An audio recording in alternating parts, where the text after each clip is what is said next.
La filosofía es el quehacer del sabio. Buenos días, buenas tardes, buenas noches. Vamos a hacer un cierre, una vista de lo que fue el semestre. Em, a mí me preocupa un poco, no me preocupa, me preocupa bastante que hay un porcentaje eh, importante de ustedes, tercero medio, que no está siguiendo las clases, no está leyendo la guía y algunos ni siquiera están dando las pruebas, ¿ya? Todo este semestre fue formativo, no hay notas al libro, pero está quedando un vacío grande, está quedando un vacío grande. Al momento que tengamos que hacer algo sumativo, va a resultar que el estudiante requiere conocer los conocimientos previos, ¿ya? Y eso es lo que me preocupa, eso es lo que me preocupa. Así es que ojalá se pongan al día los que están atrasados, ¿ya? Bien, eh, habíamos comenzado, hicimos una primera unidad en que definíamos lo que era la filosofía, ¿no es cierto? Etimológicamente, como eh, el amor a la sabiduría. Dimos una definición también nominal y una definición real, ¿no es cierto? Como eh, la búsqueda de las causas últimas de todo, ¿ah? Y también en esa unidad, y ahí es donde yo noté que no estaban estudiando, es porque algunos no atinaron por ni un lado en responderme bien esa pregunta, cuando yo preguntaba, ¿no es cierto?, su objetivo, mm, ahí fueron pocos los que me respondieron bien, ¿ya? Y ahí ya comenzó mi preocupación, ¿ya? El problema es que estamos online, ¿ya? Cuesta más poder motivarlos así, ahí, con una clase grabada. Em, Decíamos que distinguía, fue la primera distinción que se una filosofía, ¿ya? No es una opinión, ¿ya? A veces, o sea, opinar es súper válido, ¿ya? Pero no se crea que por el dar una opinión, ella estamos haciendo ciencia filosófica, ¿ya? Es verdad que uno puede dar opiniones, es verdad, ¿ya? Pero es más que una opinión, la filosofía, ¿ya? Es un conocimiento cierto, ¿ah? No es probable, ¿ya?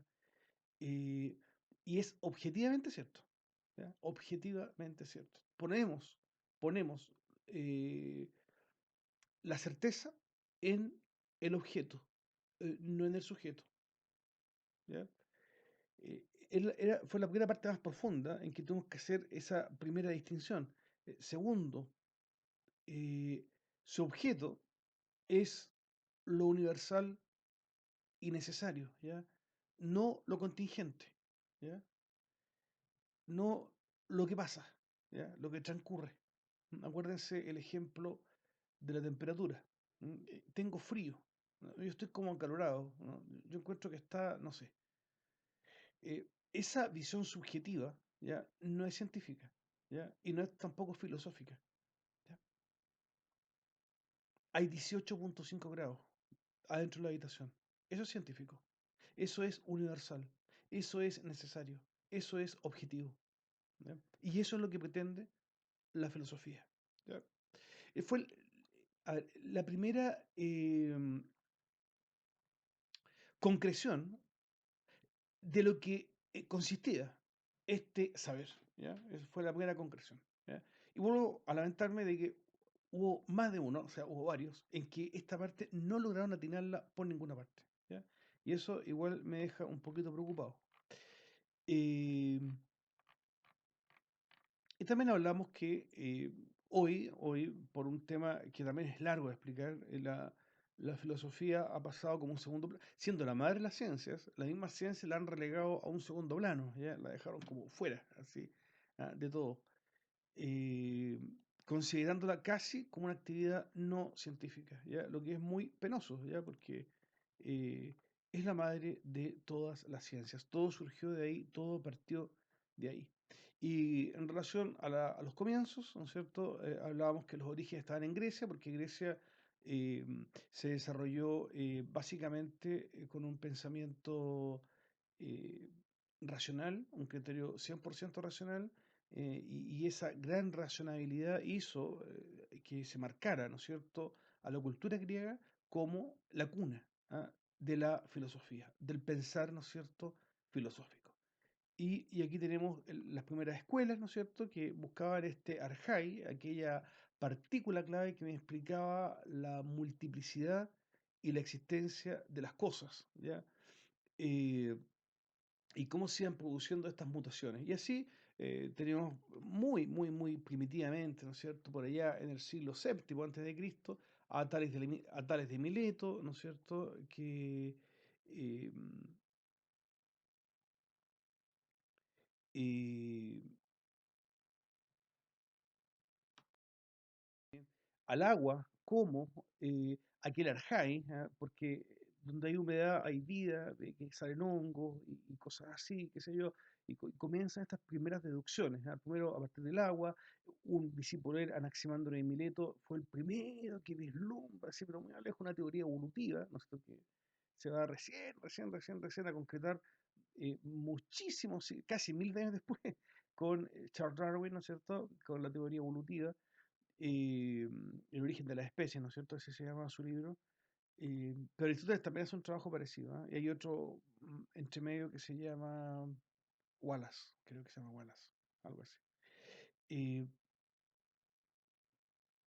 para Anaxímenes este arjai es el aire, para Pitágoras es el número, Genófanes considera que es la tierra, pero aparte la griega, ¿no es cierto?, también el aire, el fuego, ¿no es cierto? Y ahí surgen estos cuatro elementos, ¿no es cierto? Estamos en el siglo VI antes de Cristo.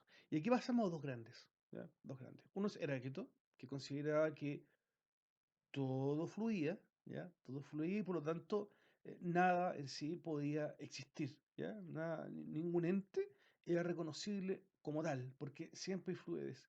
Decía Heráclito, no me puedo bañar dos veces en el mismo río, ¿ya? No me puedo bañar dos veces en el mismo río. Por lo tanto, no puedo aprender nada, ¿ah? Porque las cosas no son, en definitiva. No son porque establecer un es, una existencia, es ponerle un comienzo y un fin, excepto acotarlas, ¿ya? Y las cosas no se pueden acotar, ¿ya? Según Heráclito, ¿ya?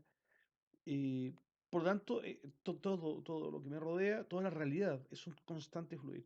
Contrario a Heráclito está Parménides, que él dice lo que es y lo que no es, no es. ¿Ah? No puedo decir algo de lo que no es, ¿ya? Algo así es lo que plantea él. Y ambos tienen razón. Parménides sobre todo, porque Parménides es el que me ayuda como a vivir, ¿no es cierto? Porque tengo seguridad de que las cosas están, digamos. Tengo seguridad de que hay una cámara acá que me está grabando. Si no tuviese esa seguridad, mi existencia sería tremendamente difícil. Pero también tiene razón Heráclito, en cuanto a que las cosas están fluyendo. Y esa dicotomía la va a resolver finalmente Aristóteles, mucho tiempo después. Vimos en la unidad tercera sobre Platón, ¿no? Platón pero antes vimos a Sócrates, ¿no es cierto? Que fue, había un libro que ustedes tenían que leer, pero que con todo el tema de la pandemia, se nos diluyó por ahí. Eh, Sócrates, entre las cosas más destacadas que podemos hablar de él, es que logra, ¿no es cierto?, sacar la verdad de la persona con la fuerza del diálogo, ¿ya? Y eso es un ejemplo pedagógico, pero tremendamente importante, ¿ya? Tremendamente importante. Es la forma más didáctica en que un profesor puede enseñar, que es lograr extraer del estudiante la verdad. Eso el estudiante no se lo olvida, nunca más, ¿ya? ¿De qué manera? Dialogando. Ojo que no siempre se puede. No siempre se puede. Hay cosas que por eso que enseñarlas nada más, ¿ya? Pero si está la posibilidad, ojalá lo haga de esa manera.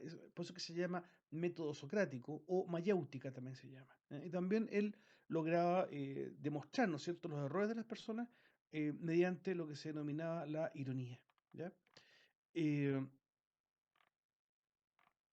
pero lo importante para Sócrates era otra cosa, ¿ya? Lo importante para Sócrates era la virtud, el obrar bien. ¿Qué se saca con saber muchas cosas si soy un mal sujeto? ¿Ya? Eso era muy importante para Sócrates. Y esta línea la va a seguir también a Platón, ¿ya? Eh, Platón tiene una obra magnífica, enormemente grande, eh, y Platón habla de un mundo, va más allá de lo que es este mundo, ¿ya?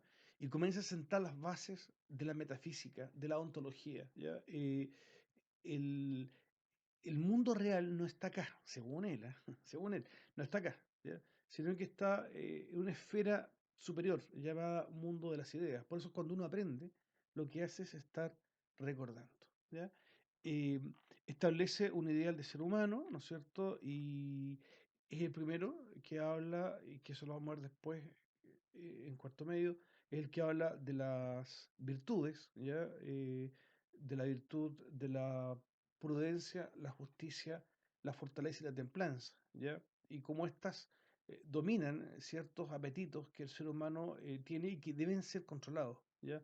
Así el apetito irascible debe ser controlado por la fortaleza y el apetito concupiscible por la eh, templanza, ¿no? Eh, Fíjense que estas nociones de virtud tan básicas se usan hasta el día de hoy. Las cuatro: prudencia, justicia, fortaleza y templanza, hasta el día de hoy, ¿ya? Y tienen una raíz tan antigua, en Platón.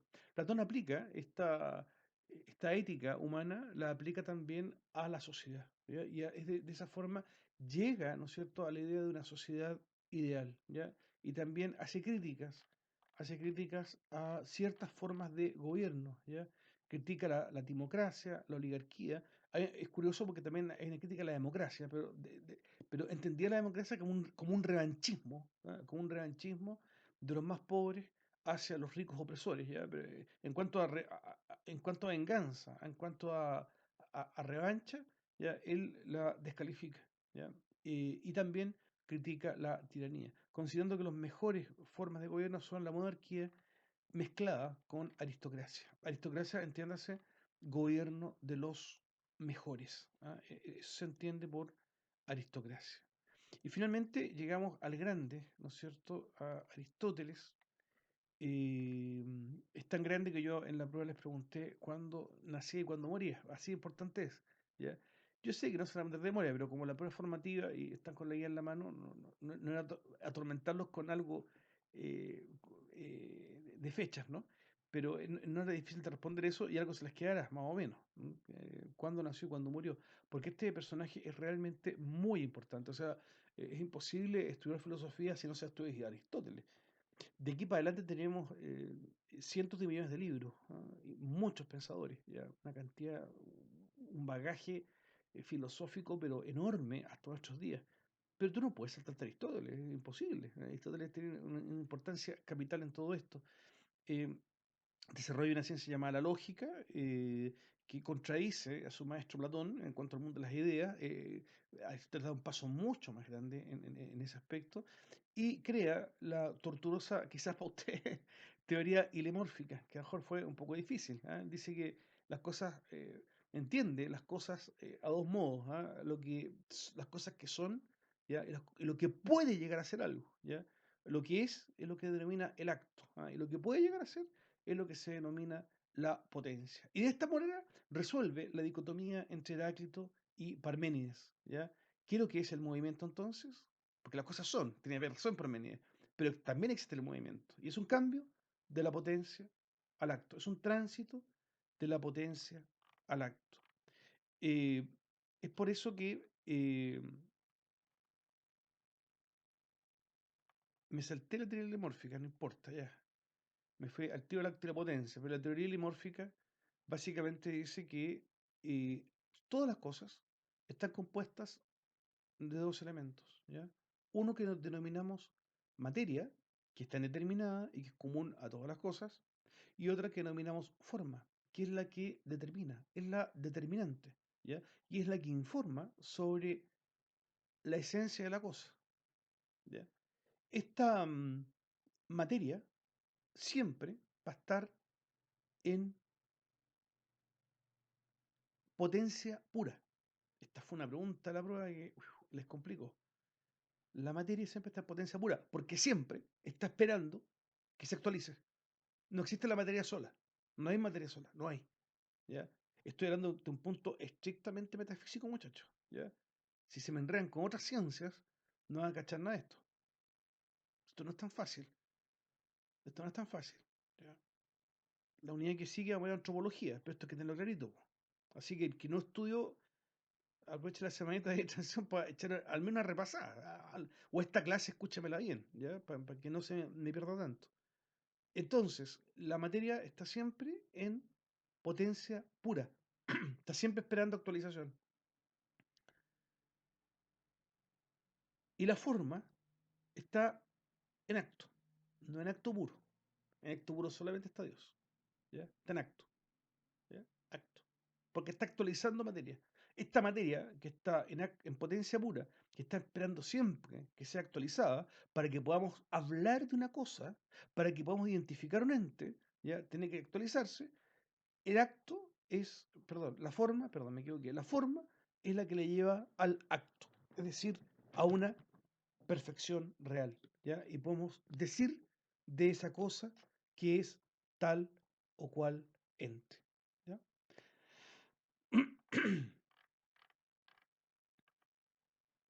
Y aquí viene una parte muy interesante que ustedes tenían que desarrollar en la prueba, que es una deducción que saca Aristóteles. Aristóteles, fíjense que de base eh, es ateo. No tengo una idea así, es totalmente razón. Y por eso es tan interesante esto, porque llega a la deducción de la existencia de un Dios único. Ni siquiera Dios, no, un Dios único. ¿Ya? Muy parecido a la idea que tienen los cristianos, los judíos y los islámicos. ¿Ya? Hay un Dios único. ¿Ya? Y eso es lo que llama el primer motor inmóvil. ¿Ya? Eh, porque los pasos de potencia a acto, que es lo que explica el movimiento, se entiende que son originados por un motor. Pero ese motor, para lograr la eficiencia del cambio, necesita estar en acto. Y si está en acto, es que alguna vez estuvo en potencia. Y por lo tanto necesitó de otro motor que lo lleve nuevamente al acto. Y ese otro, y comienza la cadencia. Y Aristóteles deduce que esa cadencia no puede ser indefinida, porque ha de haber uno primero, que es el que comienza el movimiento. Y ese tiene que estar en acto. Pero deduce que el primero tiene que estar en acto puro. De ahí comienza todo el movimiento de potencia a acto. El primero está en acto puro. Y es único. No puede haber más de uno.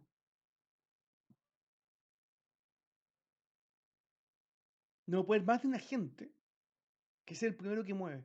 Es solamente uno.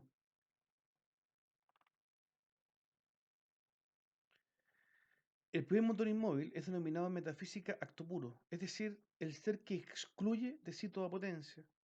Esto no es sino una consecuencia de ser el primer motor, pues si tuviese en sí alguna potencialidad, ya no sería el primero, pues necesita de otro que lo actualizara. Por la misma razón, tiene que ser único, pues suponer dos o más significa que lo que aquellos tienen no lo tiene este, con lo que estaría en potencia, cosa que ya se ha eliminado. Y aún más, si es acto puro, es pura perfección, pues acto significa realización, determinación, en una palabra, perfección. Todo proviene de él, por lo que debe contener en sí toda perfección. Si alguien quiere hacer una buena defensa, si alguien tiene fe en Dios y quiere hacer una buena defensa de él, tiene esto acá. Por si acaso, esto sirve como argumento racional para demostrar la existencia de Dios, pero sirve tanto a los creyentes cristianos, judíos o islámicos, como a los deístas. A ambas corrientes les sirve. ¿Ya? El deísmo son los que creen en Dios, pero no consideran que tenga alguna injerencia en la vida humana. ¿Ya? Esos son los deístas. ¿Ya? No, si hay un, esto lo demuestra, digamos. Evidentemente hay un Dios. Pero de ahí que yo le rece y me ayude, no. Esa es la concepción deísta, por si acaso, ¿ya? Y la otra es la teísta, que tiene tres enfoques, ¿eh? El cristiano, el judío y el islámico. Bien, nos saltamos la parte del ser humano, del conocimiento, que lo vamos a ver en otra sesión, y pasamos a la metafísica, las causas, ¿no es cierto? Yo les puse unos ahí en la prueba, Miguel Ángel, que pintó la Capilla Sixtina. ¿Eh? Miguel Ángel, ¿quién es? ¿Qué causa es? Causa eficiente, ¿eh? Porque ¿qué hace la cosa? El sentido de culto litúrgico que tiene la Capilla Sixtina, ¿qué causa es? Causa final, ¿ya? A ver si cómo les habrá ido con eso. Eh, y finalmente vimos la sustancia y los accidentes, ¿ya? Y terminamos hablando del cambio sustancial y el cambio accidental. ¿Ya? El cambio sustancial es un cambio de esencia, ¿ya? Cambia completamente de una cosa a otra cosa. En cambio, el cambio accidental no compromete la sustancia, ¿ya? Es solamente un cambio de una cualidad o de una cantidad, ¿ya? O de un movimiento local, ¿ya? Eso es el cambio accidental. ¿Ya? Y en el ejemplo les puse pintar el auto, un auto que era, ¿cómo era? Color verde limón le puse, creo, y si lo pintaba rojo. ¿Qué cambio es? Es accidental, porque es el mismo auto, la misma marca, el mismo modelo, el mismo auto, ¿ya? Solamente cambia el color. Es un cambio accidental, ¿ya? Bueno, a ver, los que les fue bien, ya, descansen tranquilos, ¿ya? A ver, los que castigados, los que no pescaron nada, ¿ya? Por favor, revisen un poquito estas cosas, ¿ya? Y no se sientan a memorizar todo. En primer lugar, esto jamás se memoriza, nunca. Lo que hay que hacer con la filosofía es darle mucha requete vuelta, vuelta, vuelta, vuelta, vuelta. Yo eso es lo que más recomiendo, ¿ya? Memorizar, olvídense, eso no sirve de nada, ¿ya? Es mucha vuelta, pensar, pensar, pensar, pensar, pensar.